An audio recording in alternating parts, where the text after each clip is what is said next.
दोस्तों नमस्कार। आप सकुशल पूर्वक मैं परिवार के रहें, भगवान से प्रार्थना करते हैं।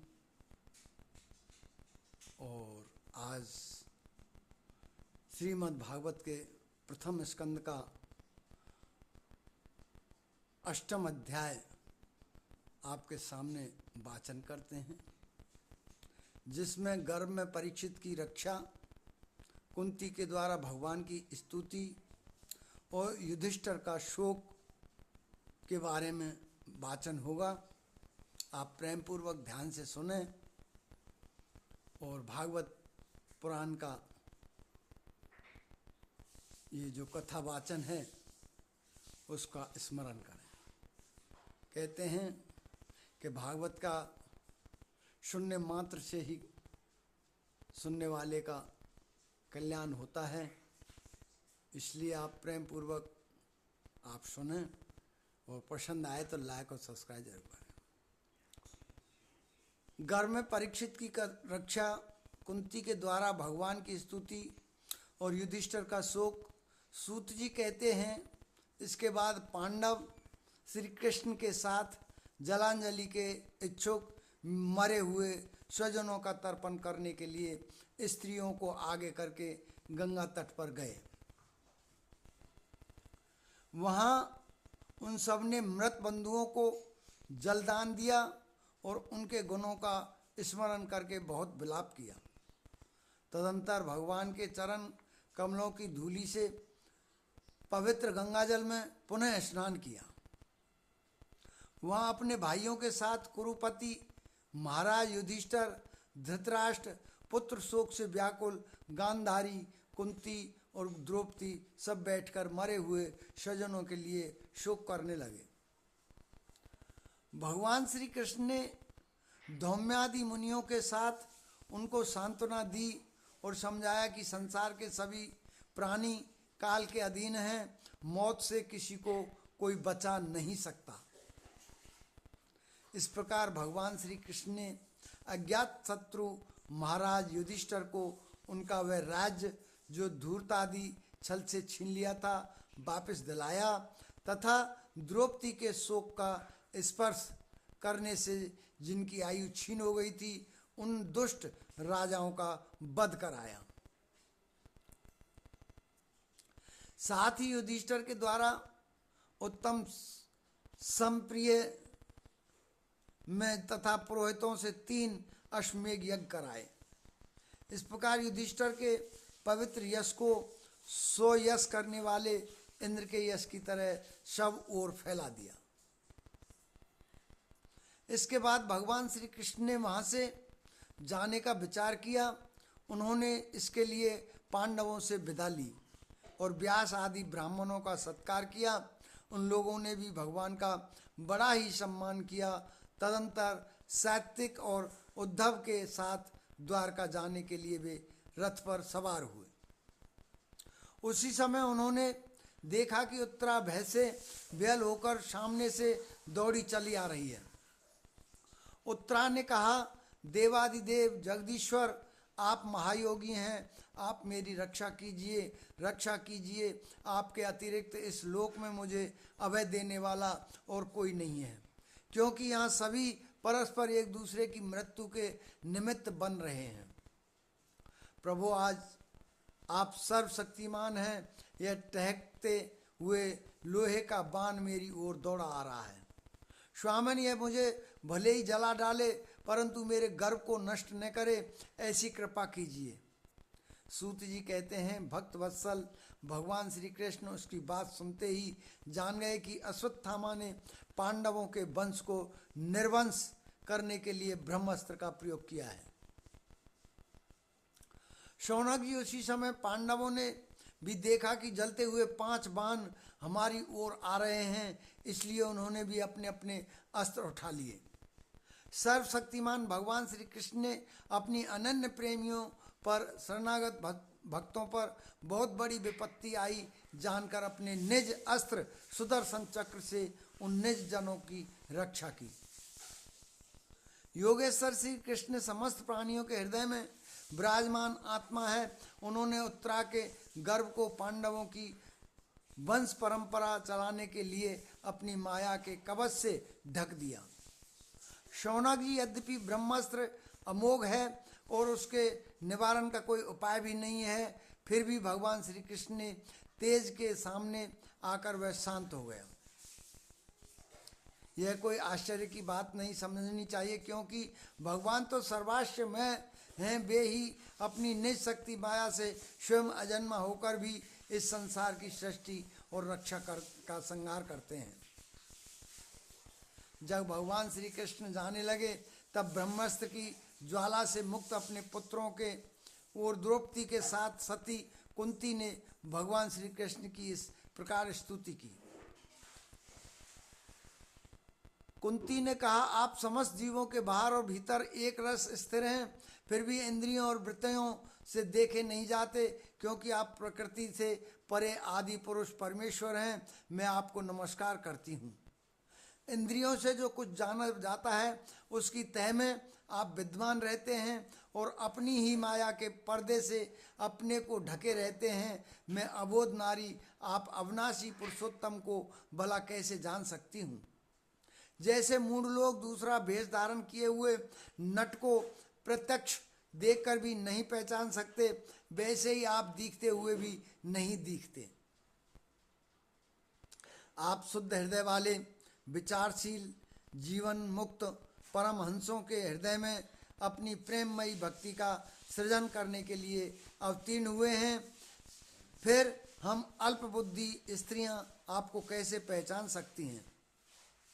आप श्री कृष्ण वासुदेव देव की नंदन नंद गोप के लाडले लाल गोविंद को हमारा बारंबार प्रणाम है।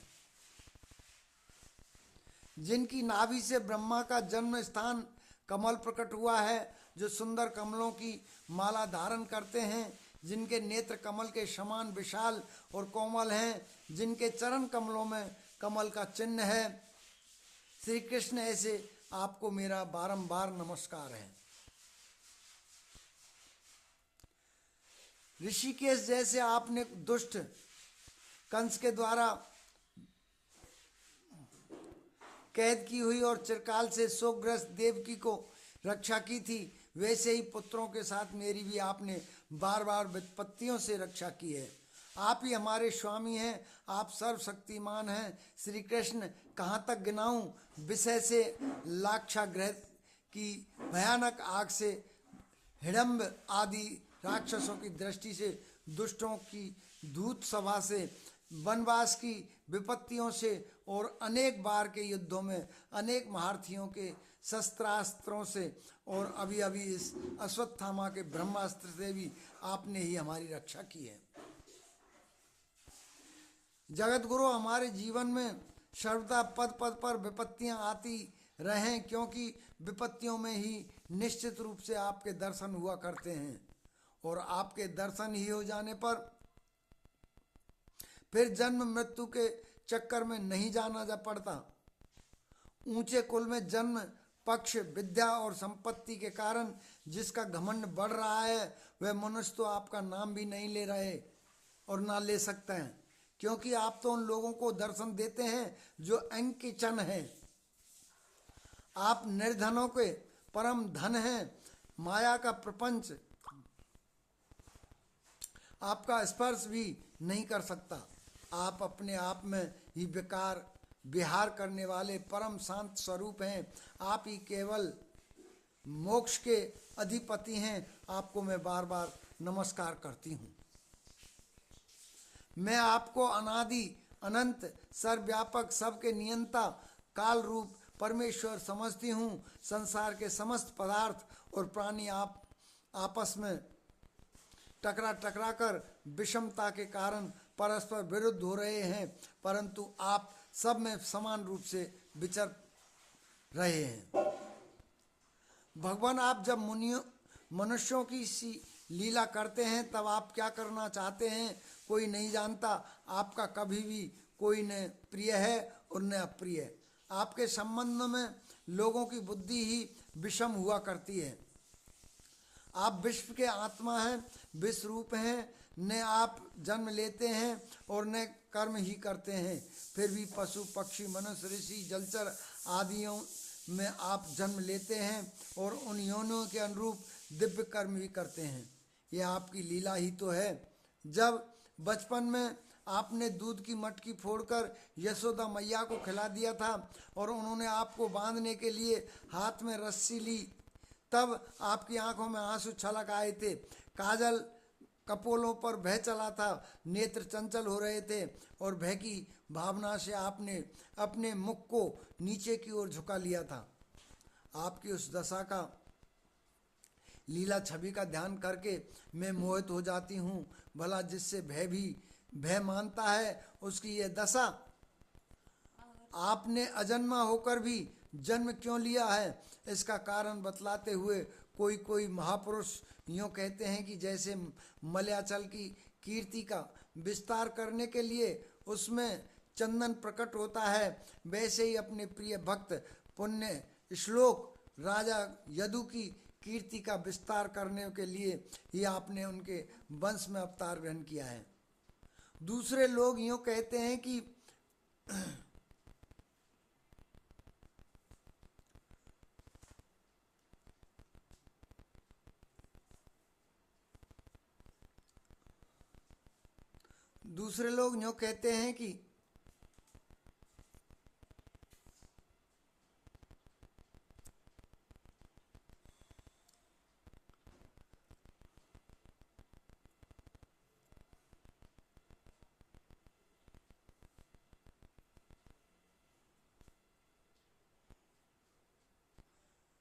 दूसरे लोग यूँ कहते हैं कि वसुदेव और देवकी ने पूर्व जन्म में सुतपा और प्रश्नी के रूप में आपसे यही वरदान प्राप्त किया था, इसलिए आप अजन्मा होते हुए भी जगत के कल्याण और दैत्यों के नाश के लिए उनके पुत्र बने हैं। कुछ और लोग यूँ कहते हैं कि यह पृथ्वी दैत्यों के अत्यंत भार से समुद्र में डूबते हुए जहाज की तरह डगमगा रही थी, पीड़ित हो रही थी, तब ब्रह्मा की प्रार्थना से उसका भार उतारने के लिए आप ही प्रकट हुए। कोई महापुरुष यूँ कहते हैं कि जो लोग इस संसार में अज्ञान, कामना और काम के बंधन में जकड़े हुए हैं, पीड़ित हो रहे हैं, उन लोगों के लिए श्रवण और स्मरण करने योग्य लीला करने के विचार से ही आपने अवतार ग्रहण किया है। भक्तजन बार बार आपके चरित्र का श्रवण गान, कीर्तन एवं स्मरण करके आनंदित होते रहते हैं। वे ही अविलंब आपके उस चरण कमल का दर्शन कर पाते हैं जो जन्म मृत्यु के प्रवाह को सदा के लिए रोक देते हैं। भक्तवांछा कल्पतरु प्रभु, क्या अब आप अपने आश्रित और संबंधी हम लोगों को छोड़कर जाना चाहते हैं? आप जानते हैं कि आपके चरण कमलों के अतिरिक्त हमें और किसी का सहारा नहीं है। पृथ्वी के राजाओं के तो हम यूँ ही विरोधी हो गए हैं, जैसे जीव के बिना इंद्रियां शक्तिहीन हो जाती हैं, वैसे ही आपके दर्शन बिना यदुवंशियों के और हमारे पुत्र पांडवों के नाम तथा रूप का अस्तित्व ही क्या रह जाता है। गदाधर, आपके विलक्षण चरण चिन्हों से चिन्हित यह कुरु जांगल देश की भूमि आज जैसी शोभायमान हो रही है, वैसी आपके चले जाने के बाद न रहेगी। आपकी दृष्टि के प्रभाव से ही यह देश पकी हुई फसल तथा लता वृक्षों से समृद्ध हो रहा है। ये वन, पर्वत, नदी और समुद्र भी आपके दृष्टि से ही वृद्धि को प्राप्त हो रहे हैं। आप विश्व के स्वामी हैं, विश्व के आत्मा हैं और विश्व रूप हैं। यदुवंशियों और पांडव में मेरी बड़ी ममता हो गई है। आप कृपा करके स्वजनों के साथ जोड़े हुए इस स्नेह की दृढ़ फांसी को काट दीजिए। श्री कृष्ण जैसे गंगा की अखंड धारा समुद्र में गिरती रहती है, वैसे ही मेरी बुद्धि किसी दूसरी ओर न जाकर आपसे ही निरंतर प्रेम करती रहे। श्री कृष्ण अर्जुन के प्यारे सखा यदुवंशी शिरोमणि, आप पृथ्वी के भार रूप राजवेशधारी दैत्यों को जलाने के लिए अग्नि स्वरूप हैं। आपकी शक्ति अनन्य है। गोविंद, आपका यह अवतार गौ, ब्राह्मण और देवताओं का दुख मिटाने के लिए ही है। योगेश्वर चराचर के गुरु भगवान, मैं आपको नमस्कार करती हूँ। सूत जी कहते हैं, इस प्रकार कुंती ने बड़े मधुर शब्दों में भगवान की अधिकांश लीलाओं का वर्णन किया। यह सब सुनकर भगवान श्री कृष्ण अपनी माया से उसे मोहित करते हुए से मंद मंद मुस्कुराने लगे।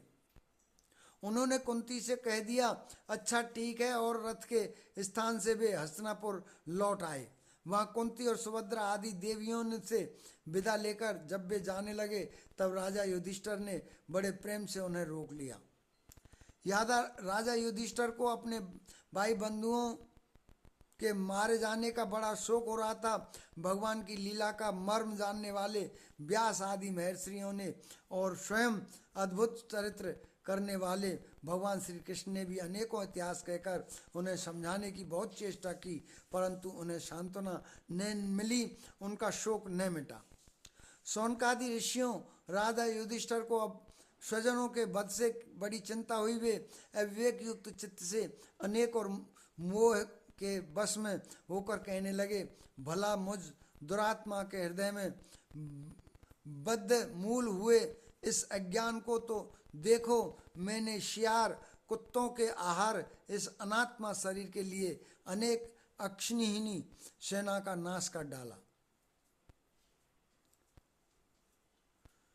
मैंने बालक ब्राह्मण संबंधी मित्र चाचा ताऊ भाई बंधु और गुरुजनों से द्रोह किया है। करोड़ों वर्षों से भी नरक मेरा छुटकारा नहीं हो सकता। यद्यपि शास्त्र का वचन है कि राजा यदि प्रजा का पालन करने के लिए धर्म युद्ध में शत्रुओं को मारे तो उसे पाप नहीं लगता, फिर भी इससे मुझे संतोष नहीं होता। स्त्रियों के पति और भाई बंधुओं को मारने से उनका मेरे द्वारा यहाँ जो अपराध हुआ है उसका मैं गृहस्थ यथोचित यज्ञ यागादि के द्वारा मार्जन करने में समर्थ नहीं हूँ। जैसे कीचड़ से गेंदला जल स्वच्छ नहीं किया जा सकता, मदिरा से मदिरा की अपवित्रता नहीं मिटाई जा सकती, वैसे ही बहुत से हिंसा बहुल यज्ञों के द्वारा एक भी प्राणी की हत्या का प्रायश्चित नहीं किया जा सकता। इसी के साथ श्रीमद् भागवत महापुराण प्रथम स्कंद का 8वां अध्याय समाप्त होता है। बोलो राधे कृष्ण कृष्ण। ओम नमो भगवते वासुदेवाय नमः। आप लाइक और सब्सक्राइब जरूर कर देना। मिलते हैं 9वें अध्याय में। राधे कृष्ण।